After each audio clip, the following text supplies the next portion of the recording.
She thought she was inheriting a ruined old mansion from a man she barely knew. But what Clara Winslow, a small-town female mechanic, found hidden in the attic wasn't furniture or forgotten family heirlooms. It was a secret that was never in the will, a secret powerful enough to destroy reputations, and buried deep enough that no one dared to speak of it for over 40 years. How does a woman with no political power, no legal training, and oil-stained hands expose one of the biggest land frauds in state history? This isn't a ghost story. This is a true story. And what happened inside that ruined mansion will stay with you long after the video ends. But before we dive in, tell us, where are you watching from? We love seeing our global family in the comments. Let's get started. Most people inherit jewelry, maybe an old watch, or if they're lucky, a little bit of land with a story or two behind it. But what Clara Winslow got was none of those things. Clara wasn't the kind of woman you'd expect to find up on a ladder with a ratchet set, grease on her cheeks, and sparks flying behind her. But that's exactly where she belonged. She'd been fixing engines since she was 15, building her life bolt by bolt in a dusty roadside auto shop just outside of Ash Hollow, a forgotten town with more pickup trucks than people. When the call came that she was the last living heir of a crumbling stone mansion her estranged uncle had owned, she almost laughed. She didn't even know she had an uncle. The house sat on the edge of Briar Glen, a once prosperous mining town that had faded like a rusted photograph. Everyone there had stories about the Westcott place, but no one had stepped foot in it for decades. But Clara wasn't everyone. She packed her wrench, her mother's old notebook, and a half-tank of courage and headed straight into the unknown, not knowing that what waited in that attic would rewrite everything she thought she knew. Clara Winslow had seen a lot of broken things in her life. Broken engines, broken promises, even a broken heart or two. But nothing quite prepared her for the brokenness of the house she now stood in. The mansion was more ruin than residence. Vines had wrapped themselves around every shutter, like nature's way of holding on to a secret. Floorboards groaned under each step like they were whispering warnings. The windows had long given up on keeping the outside out. But Clara, she didn't scare easy. With a flashlight in one hand and her father's old work boots on her feet, she walked through the silence like someone searching for more than answers. Maybe it was hope. Maybe it was closure. Maybe it was just something that finally felt hers. She wasn't sure what she was looking for until she reached the attic.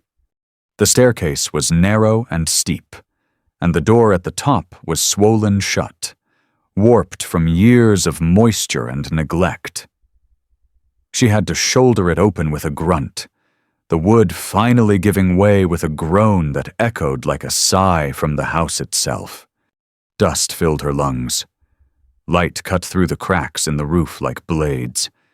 The air felt different up there, heavier. Boxes, trunks, furniture covered in old sheets. And in the far corner, a trunk. Not just any trunk, this one was different. Brass clasps, locked, carved initials on the front R, J.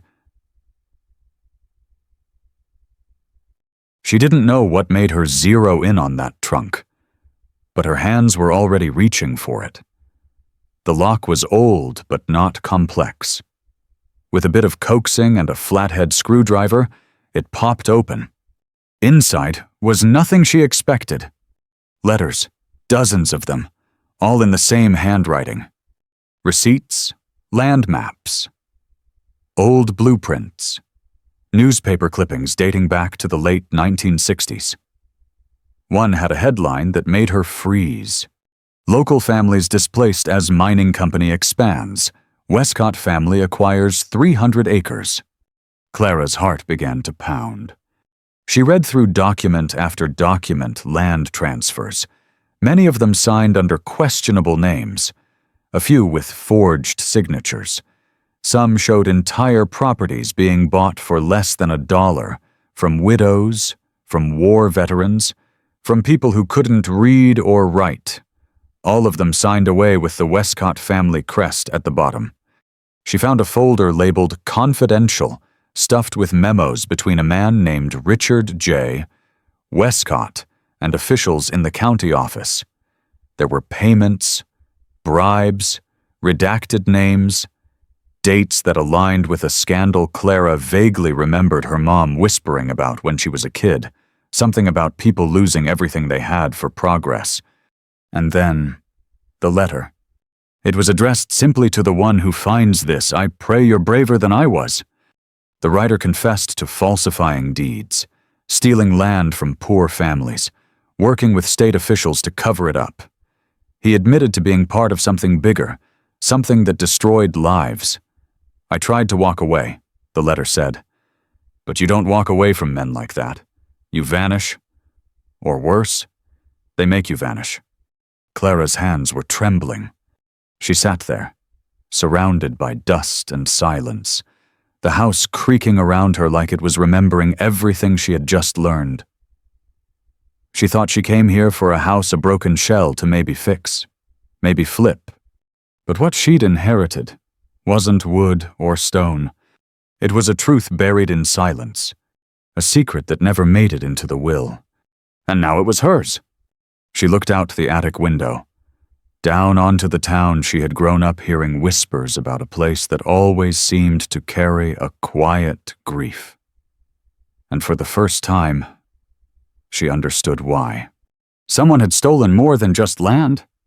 They'd stolen trust, homes, dignity. And Clara Winslow, the small-town mechanic with grease under her nails and no political power to her name, had just found the evidence that could bring it all back.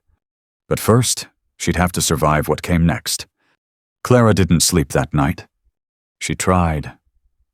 She lay on the tattered couch in the old parlor, the ceiling fan above her turning slowly like it had all the time in the world. But her mind kept going back to the documents upstairs. The letters, the bribes, the names.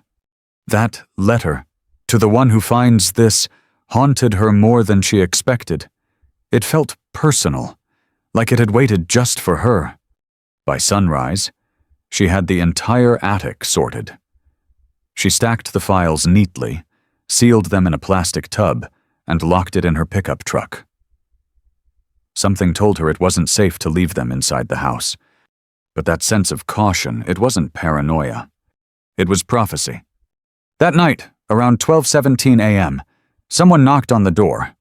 It wasn't a friendly knock, not the kind neighbors give when they bring pie or warn you about the weather.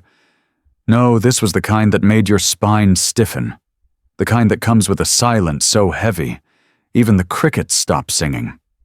Clara grabbed her flashlight and crept to the window. A black SUV sat idling in the driveway. Dark windows, no plates. She ducked, heart racing, hands shaking. Whoever it was knocked again, louder this time, more demanding. Then came the voice, a man, calm and low. "Miss Winslow, we know you're in there. We'd like to talk." No one should have known her name. No one should have known she was here. She didn't answer, didn't move. She barely breathed. Then, silence. The SUV didn't pull away. It just sat there, engine humming like a warning. She stayed in that crouch behind the dusty curtains for nearly an hour until the vehicle finally rolled down the drive. Tires crunching slowly across the gravel like it was making a promise. "We'll be back." The next morning, she drove straight to the town library. Ash Hollow's library was small, but the librarian, Mrs. Dawkins, had a memory sharper than any search engine. "Clara Winslow. You look just like your mother." The woman smiled warmly, then narrowed her eyes. "What brings you here?" Clara didn't waste time. "I need records, land deeds, anything tied to the Westcott family and Briar Glen, especially from 1968 to 1982. Mrs. Dawkins blinked. "You sure you want to poke that old beast? Some stories?" They bite back. "I found something," Clara whispered. "I don't think it was supposed to be found." Mrs. Dawkins stared at her for a long moment, then nodded slowly. Follow me. They spent hours going through boxes, microfilm, obituaries, lawsuits. Everything pointed to the same pattern land that once belonged to farmers. Veterans, single mothers quietly transferred, always underpriced, always ending up in the hands of the same 3 families. One of them the Westcotts. Clara found names that matched the documents she found in the attic. Found maps with missing signatures. Court dates that were postponed and never rescheduled. One page made her go cold. A photograph. 3 men shaking hands. One of them was her uncle Richard J. Westcott. The other to one was a retired senator. The other was the current state land commissioner. They were smiling, signing papers. The caption below read, "Final phase of Glen expansion. Approved displaced families to receive support." But Clara had already read the letters. There was no support, only silence bought with money. And now, someone knew she had proof. That night, the SUV came back. No knocking this time. Just headlights shining into the windows like searchlights. Clara didn't flinch. She stood in the hallway, clutching the lockbox that held the most damning documents. She thought about running, but something in her mother's old notebook stopped her. A quote scribbled in faded ink. "There comes a day when silence is more dangerous than truth." Clara stood tall, strong, not just for herself, but for the families who had lost everything, for the voices that had been silenced, for the man who wrote that letter and never lived to tell the rest. They wanted her scared, but what they didn't know was that Clara Winslow had never backed down from broken things. Clara Winslow had never asked for this. She came to Briar Glen expecting peeling wallpaper, maybe a few rodents, and the quiet kind of loneliness that an old house wraps around your shoulders like a threadbare quilt. What she didn't expect was fear. Real fear. The kind that follows you to bed and whispers to you through walls. But something had shifted since that second visit from the black SUV. She no longer looked at the Westcott house as the place she inherited. It had become a crime scene, and she, the last living witness. Clara spent the next day boarding up windows, moving the documents to a locker at a nearby storage unit under a fake name, and keeping her phone off except for quick bursts of communication with the only person she trusted, Mrs. Dawkins, at the library. She didn't go to the police, because deep down, she already knew some of them were part of it. That night, as she sat at the kitchen table, a rusted kettle whistling behind her, she opened her mother's notebook again. The pages were yellowed, some nearly torn through from years of use, but one entry caught her eye. It was dated April 1983. "I came by again. I told him I'd never forgive him for what happened to the Bakers. He tried to hand me money. I slapped him. I think that's when he knew I meant it." Clara's heart tightened. Or wasn't just Richard Westcott. He was her uncle, her mother's brother. And the Bakers Clara remembered that name. They were the family who used to live on the land next to her grandfather's until, suddenly, they didn't. People whispered things. No one ever said why they vanished. Until now, the cover-ups were more than land fraud. They were deeply personal. Her mother had known all along, and carried the weight of silence her entire life. Clara wasn't just uncovering a mystery. She was unraveling a legacy of betrayal. By the end of that week, Clara no longer walked with hesitation. She walked with purpose. She began documenting everything, scanning pages, photographing documents, matching names to current political offices. She realized how many of the town's wealthiest families owed their fortune to those years of displacement. She traced how Richard J. Westcott had partnered with state officials, funneled bribes through shell companies, and ensured that every person he displaced was too poor or too afraid to fight back. But the more she uncovered, The more one question haunted her. Why had he left the house and all these secrets to her? She didn't have the answer. Not yet. But she had a feeling it wasn't guilt. Richard didn't seem like the type to repent. It felt more like a dare. As if he knew someone would come looking someday, and he made sure it would be family who found the skeletons in his attic. Everything changed the day she visited the diner. Clara had gone in just to grab coffee. But when the waitress, a woman in her 60s named Luann, saw her, she stiffened. "You're the Westcott girl, aren't you?" Luann asked, voice tight. Clara nodded slowly. "I guess didn't know I was till last week." Luann leaned in. "My parents lost their land to your uncle. 34 acres. Gone in a blink. They died thinking it was their fault, that they signed something wrong." "I'm sorry," Clara whispered. "I ain't telling you this for an apology," Luann said. "I'm telling you because if you really are one of them but you're not like him, you got a choice to make. You can patch up that house and walk away, or you can finish what someone should have started 40 years ago." Clara didn't respond right away, because that was the moment it all clicked. She didn't just inherit a ruined house. She inherited a reckoning. And maybe it was meant to begin with her. Later that night, she stood in the attic once more. The moonlight cut through the broken window panes. Everything was still. She ran her fingers over the edges of the trunk, now empty. Her reflection stared back faintly in the brass plate where the initials R.J. Busum were engraved. "You left me this mess," she whispered. "Fine. I'll clean it up." Her voice didn't shake anymore. She wasn't just Clara Winslow, the small-town mechanic. She was Clara Winslow, the Westcott who would burn the rot out of this family tree and drag every lie into the daylight. It started with a phone call.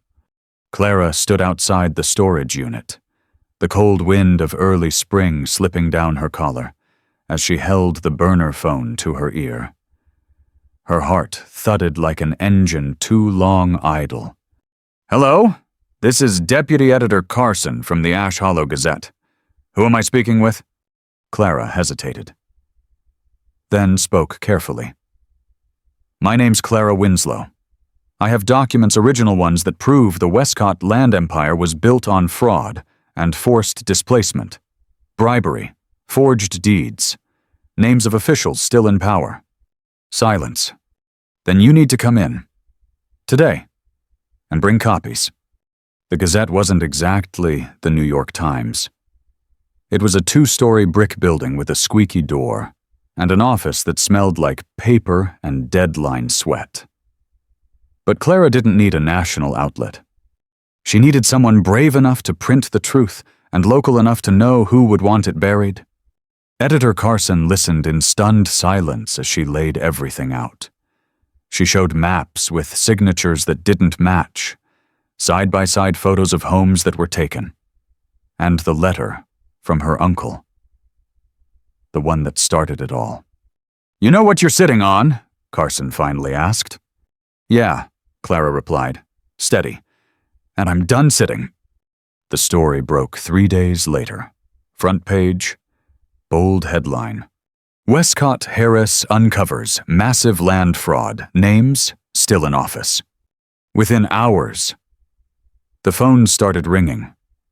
People Clara didn't know, old men, widows, granddaughters of displaced families, all calling, all saying the same thing. We thought no one would ever believe us. One man, nearly 80, drove 2 hours just to meet her. He brought with him a faded photograph of his family in front of a farmhouse that no longer existed. "They said we didn't pay our taxes," he whispered, eyes shining. "But we did. We always did." Then one day, a truck came, told us to get out. I've waited 46 years for someone to say it out loud. Clara didn't know how to respond, so she simply held his hand. But not everyone was grateful. By the end of that week, someone tried to break into the storage unit. Fortunately, She had already moved the originals to a locked safety deposit box in another state and gave Carson digital copies stored on encrypted drives. She started receiving letters. Anonymous. Threatening. One note was left on her windshield. "You don't know the whole game. Stop playing." But Clara had already made her choice. She wasn't just fixing up a house anymore. She was rebuilding a town's memory brick by truth-filled brick.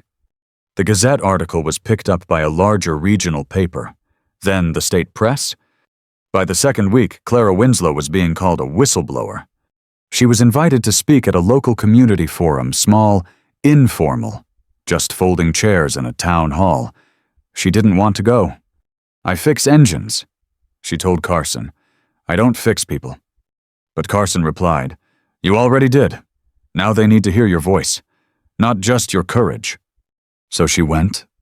Clara stood before a crowd of 70, then 90, then over 150 people spilled into the aisles. She told them everything.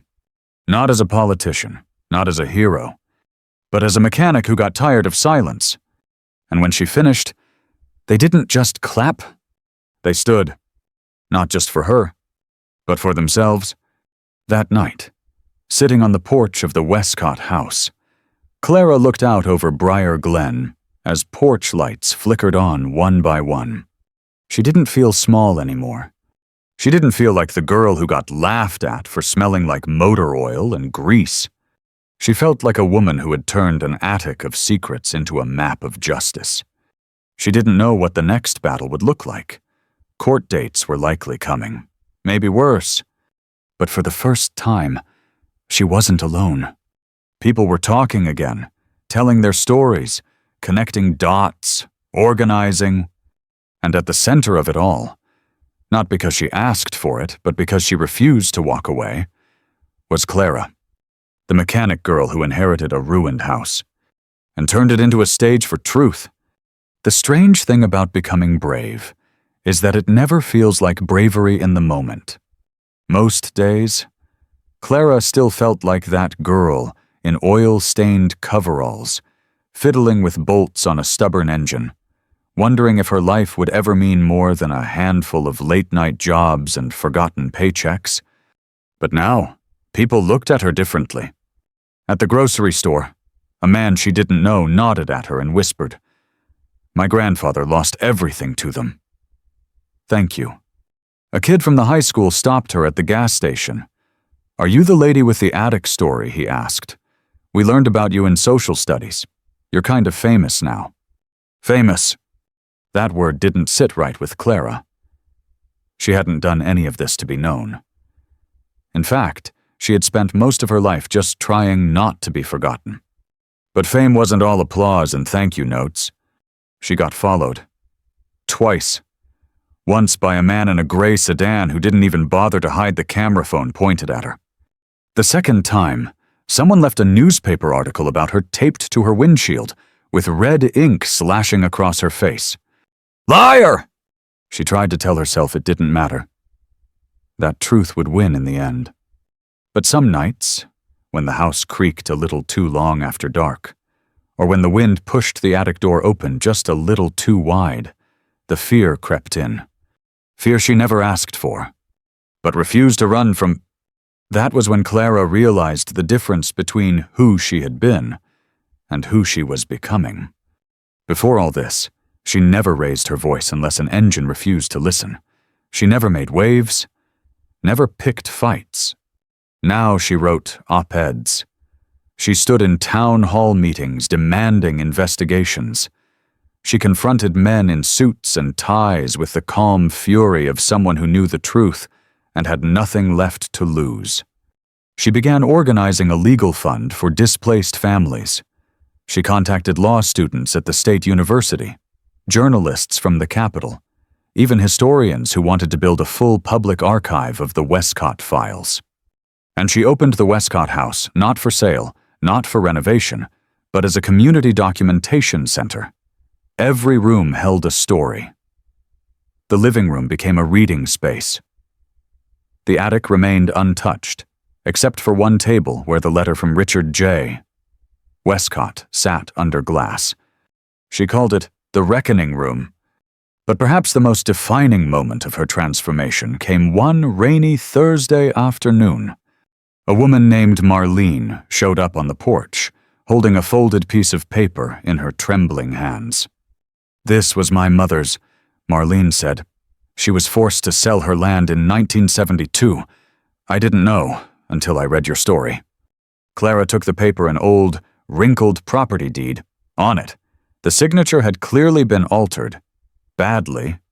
Tears welled in Marlene's eyes. "We thought it was our fault, that we weren't smart enough. But it wasn't us." "Was it?" Clara shook her head. "No," she said softly. "It was never your fault." And in that moment, she understood this wasn't just about exposing wrong. It was about healing something broken, piece by painful piece. Clara started writing. Not for newspapers, not for interviews, but for herself. In the evenings, she'd sit by the window of the old mansion with a notebook in her lap, scribbling thoughts, memories, fragments of pain and fire and transformation. She wrote about her mother, the silence she carried. About her uncle, the secret he left behind. About the attic, the place where everything changed. But mostly, she wrote about the version of herself she never thought she could be. Some days, she still didn't believe it. That a small-town mechanic with no title, no law degree, no backing, could bring an entire system to its knees with nothing more than the truth, a flashlight, and the refusal to be afraid. But when she looked in the mirror now, she didn't just see Clara Winslow, the girl who inherited a ruined house. She saw the woman who turned rubble into a revolution. The kind of woman who didn't just fix broken machines anymore. She fixed history. The day the governor's office called, Clara thought it was a prank.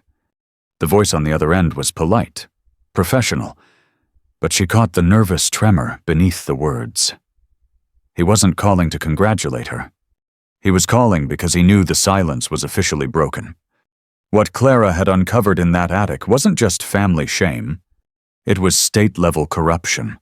And now, reporters were digging, investigators were circling, families were demanding compensation, and her story had been featured in national news. But Clara didn't care about headlines. She cared about people. And now, people were starting to believe again. That fall, they held a town ceremony in Briar Glen. Not a celebration, not a parade, a reckoning. It was held in front of the Westcott house, right on the lawn that used to be fenced off like it belonged to royalty. The fence was gone now. Clara had taken it down herself. More than 200 people came. Some brought photos, others brought old letters, copies of deeds, or yellowed newspapers. Many brought nothing at all, just tears, quiet nods, or trembling hands that clutched Clara's like she was the only person in the world who had ever listened. She didn't speak from a podium that day. She stood on the front porch, hands in her pockets, voice steady, eyes full. "You all know me now," she said. "But most of my life, I thought I wasn't much, just a mechanic, just a girl from nowhere, just grease and grit." She paused. "But turns out, that was enough. Turns out, the truth doesn't need a title. It just needs someone willing to carry it, even when it gets heavy." Someone in the crowd shouted, "You carried it for all of us." Clara smiled, a soft, grateful, tired smile. "Maybe," she said. "But you were the ones waiting. I just finally opened the door." Later, as people trickled out, a boy no older than 12 walked up to her. His hoodie was too big, his eyes too old for his face. "My mom said you're not scared of anyone," he whispered. Clara knelt down.